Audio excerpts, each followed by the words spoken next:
I started dancing when I was 8 years old. I was a gymnast, and they actually forced us to take ballet classes. That was my first experience with dance, and I loved it, and it kind of came naturally to me. I think everyone's dancing all the time, but I started taking dance classes before I can remember, probably 3 or 4. My mother used to teach dance at a little private school, and I often got brought with her, and I sat on the floor of the dance classes, and it felt very natural to kind of start dancing myself. I'm starting to feel a shift in sort of what my favorite dance style is. My favorite style of dance, I would say contemporary dance, because contemporary dance is totally undefined. Nobody can tell what contemporary dance is. There's no definition, and that's why I love it. I try not to have a least favorite dance style. Maybe my least favorite dance style is point. I'm bad at it. It hurts me. My least favorite dance is probably the final one. What I've learned over the years and in my practice now is that I like to feel like anything is possible in my practice and any kind of dance is available. Dance has been guiding my whole life. I started, I was 6, and it has been giving me all of the opportunities, personal opportunities, professional opportunities. I don't know if it's fair to say that dance has impacted my life when it's more like dance sort of is my life. I feel like my whole life has been built around dance in one way or another. Dance has impacted my life greatly, to put it simply. I have been able to tour the world performing because of dance. I've made friends also from around the world. So I feel like my network, my sort of my like tribe, to use that language, feels really. There are people from all over the world. I feel connected to many different places around the world, and that is so exciting to feel that feeling of almost this universal idea that dance has helped foster and helped grow. Dance also introduced me to my partner, Jermaine. Dance has helped me make a living. Dance has helped me give back to my family, so there have been so many ways that dance has made this great resonant effect on my life. But yeah, I think at some point it stopped being a thing in my life and it started being the thing my life was built around.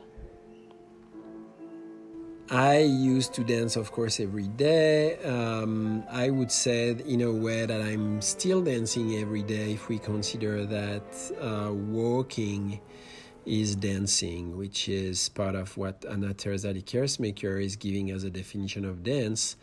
The start of dance is the walk, being outside of the balance and designing a movement in the space by moving your body in the space. This is walk, this is dance.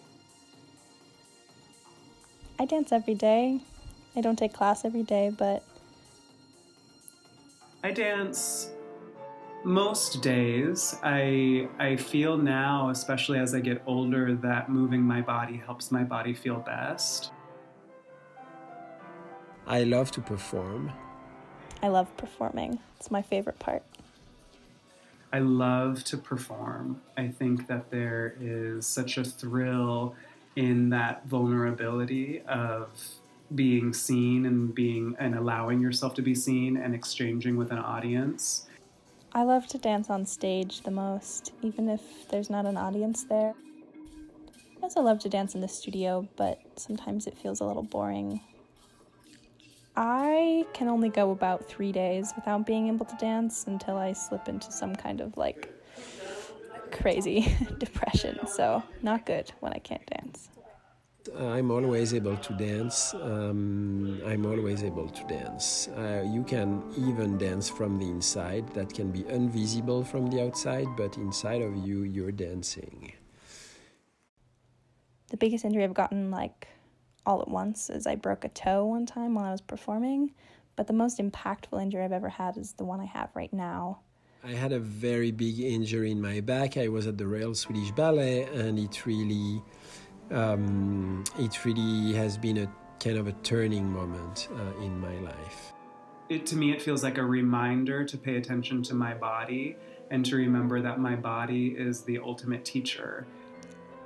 I have wanted to quit. Yes. I've definitely wanted to quit or have felt confused in my goals and what I'm trying to do before that it made me wonder if I wanted to keep doing it.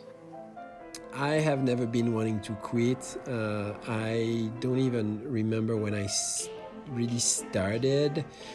For me, it's really part of myself and part of my life. I will never quit. Sometimes I get like fear of missing out, thinking I should be doing something else. I feel like dance is taking up maybe like too much of my brain space or my time, and I should try something new. It's a pretty big struggle. I will dance all my life, as I said, even if it's in my brain. That will still be a dancing situation to me. Maybe like a travel blogger, maybe a florist. Honestly, when I can't dance anymore, I'll probably end up teaching dance because I can't seem to escape it. But yeah, I don't know, maybe something just like totally different. I also would love to be a gallery curator, like at museums. I think that'd be fun. Also a writer, maybe a writer.